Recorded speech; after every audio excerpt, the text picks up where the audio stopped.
Hello students, आज की हमारी वर्कशीट है वर्कशीट नंबर 47 और ये वर्कशीट है क्लास 10 की, जिसमें हम लोग सामाजिक विज्ञान लोकतांत्रिक राजनीति भाग 2 को पढ़ेंगे। डेट है 22 अक्टूबर 2020। तो आज का जो हमारा डिस्कस का सब्जेक्ट है वो है लोकतंत्र का परिणाम। तो लोकतंत्र के परिणाम में हम लोग देखेंगे कि लोकतंत्र के परिणाम क्या क्या होते हैं और लोकतंत्र अपने परिणाम के लिए कहाँ तक उत्तरदायी जिम्मेदार होता है। चलिए शुरू करते हैं, लेकिन इससे पहले मैं आपको बता दूं कि आप लोग हमारे चैनल को अब तक सब्सक्राइब नहीं किए हैं तो सब्सक्राइब कर लें और लाइक कमेंट भी ज़रूर करते रहें। चलिए देखते हैं। लोकतांत्रिक सरकारें इसलिए बेहतर कहलाती हैं क्योंकि वे उत्तरदायी, जिम्मेदार और वैध सरकारें होती हैं।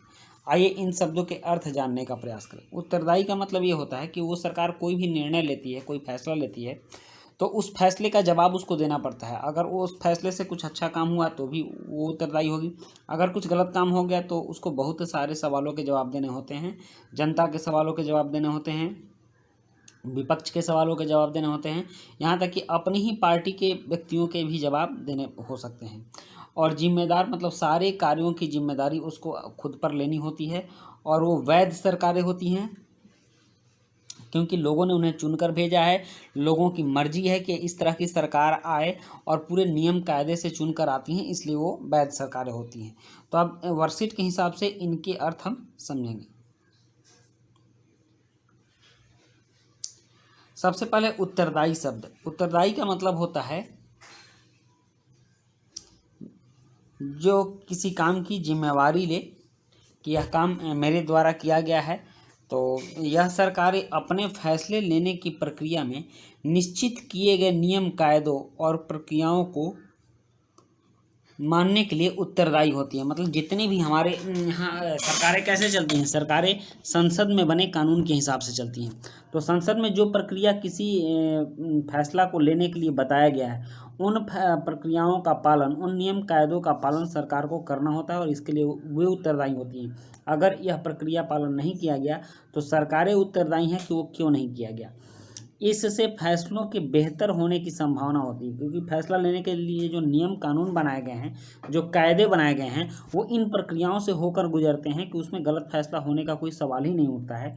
जैसे इन्हें विधायिका और विपक्ष का सामना करना ही होता है, क्योंकि उस नियम कायदे में आपको जो बातें होंगी, जो बिल होगा, जो संशोधन होगा, जो जो विधेयक होगा, मतलब कानून बनाने का जो प्रोसेस गुजरेगा, तो विधायिका और विपक्ष का सामना करते हुए, विधायिका मतलब जहाँ कानून बनता है उसके सदस्यों का सामना करेगा। सदस्य उससे जुड़े तरह तरह के सवाल पूछेंगे कि इसका जनता पर क्या लाभ होगा, इसका क्या घाटा होगा, क्या फ़ायदा नुकसान हो सकता है। विपक्ष उसमें तरह तरह की कमियां निकाल कर बताएगा कि आपके कानून में ये कमी है, ऐसा नहीं होना चाहिए, वैसा नहीं होना चाहिए, इससे देश की जनता को ये दिक्कत होगी।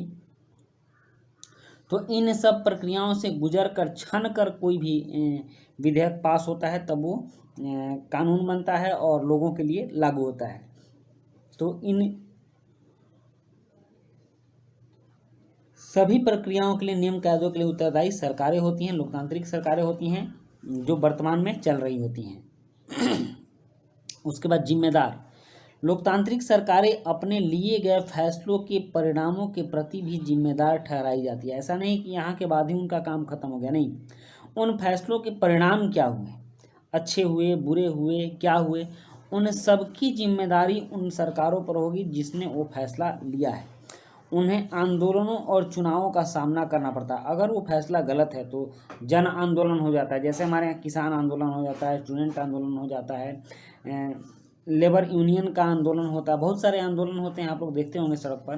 तो अगर कोई फैसला गलत होता है तो उसके खिलाफ आंदोलन, जैसे NRC CAA के विरुद्ध में जो आंदोलन हुआ था, तो इस सब तरीक़ा से बहुत सारे रास्ते खुले हुए हैं जिसकी जिम्मेदारी उसको लेनी पड़ती है और उन्हें जिम्मेदार मानकर जनता के प्रति अपना निर्णय लेना है और लेती भी है सरकारें।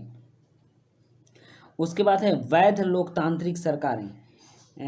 निश्चित रूप से अन्य शासकों से बेहतर होती, क्योंकि ये वैध शासन व्यवस्था है।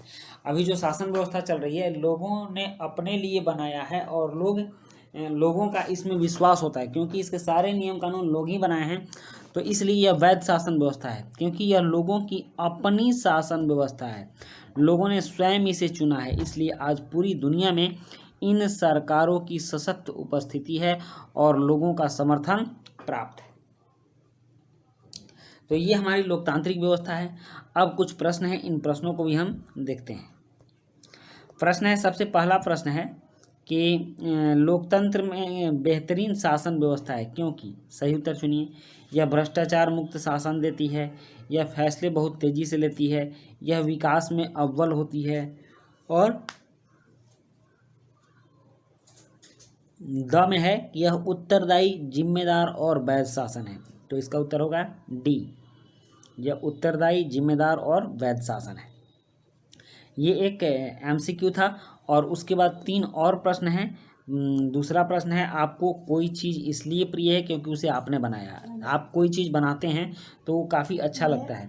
हम लोग घर में भी देखते हैं कि प्रतिदिन घर की में माताएं खाना बनाती हैं। किसी दिन बच्चे खाना बनाए या फिर घर के पुरुष खाना बनाते हैं, एक दिन तो कहते हैं बहुत अच्छा बना है। जिस दिन वो बनाए उस दिन बहुत अच्छा बन जाता है। तो इसलिए आप जो बनाए हैं वो चीज़ अच्छी होती है, ऐसी धारणा है कि हमने जो बनाया वो अच्छा है। तो क्या लोकतंत्र भी ऐसा ही है? क्योंकि लोकतंत्र को हमने बनाया है। उदाहरण सहित बताइए। और प्रश्न 3 है, अगर लोकतांत्रिक सरकारों को विधायिका, विपक्ष या चुनावों का सामना न करना पड़े तो क्या होगा? और प्रश्न 4 है, आप अपने जीवन में बहुत से कामों के लिए उत्तरदायी होंगे। लोकतंत्र किन किन बातों के लिए उत्तरदायी है, इसको बताइए। और उसके बाद है कि कोविड-19 के विरुद्ध लड़ाई में सुरक्षित रहने के लिए मास्क जरूर पहनें। तो चलिए अब इसके प्रश्नों के उत्तर लिखते हैं। प्रश्न 2 है, आपको कोई चीज़ इसलिए प्रिय है क्योंकि उसे आपने बनाया है। क्या लोकतंत्र भी ऐसा ही है? उदाहरण सहित बताइए। तो इसका उत्तर है हाँ, लोकतंत्र भी ऐसा ही है क्योंकि लोकतंत्र में सरकारों का चुनाव हम स्वयं करते हैं। तो जिस चीज़ का चुनाव हम स्वयं करते हैं वो अच्छी होती है, जो हम बनाते हैं वो अच्छी होती है। और प्रश्न 3 है, अगर लोकतांत्रिक सरकारों को विधायिका, विपक्ष या चुनाव का सामना करना पड़े तो क्या होगा? तो इसका उत्तर है, अगर लोकतांत्रिक सरकारों को विधायिका, विपक्ष का सामना करना पड़े तो यह सरकारें सामना न करना पड़े तो यह सरकारें तानाशाह हो जाएंगी। उनके फैसले जनता के लिए अहितकर हो सकते हैं। क्योंकि जब किसी को जवाब ही नहीं देना होगा तो अपने मन का काम करेंगे, और अपने मन का काम करेंगे तो क्या होगा? वो अपने मन के फैसले लेंगे, और खुद के मन के लेंगे तो वहीं हिटलर वाली बात होगी कि जनता चाहे उसको कोई भी कष्ट हो, हम देश को युद्ध में झोंक देंगे। तो इस तरह का निर्णय लोकतांत्रिक सरकारों में नहीं हो सकता है। उसके बाद प्रश्न 4 है, आप अपने जीवन में बहुत से कामों के लिए उत्तरदायी होंगे। लोकतंत्र किन किन बातों के लिए उत्तरदायी है?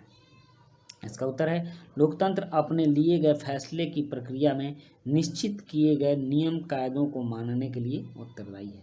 तो बच्चों, ये थी आपकी वर्कशीट और आपने वर्कशीट पूरी देखी, इसके लिए आपको बहुत बहुत धन्यवाद। तो मिलते हैं हम लोग नेक्स्ट वर्कशीट में। Good bye.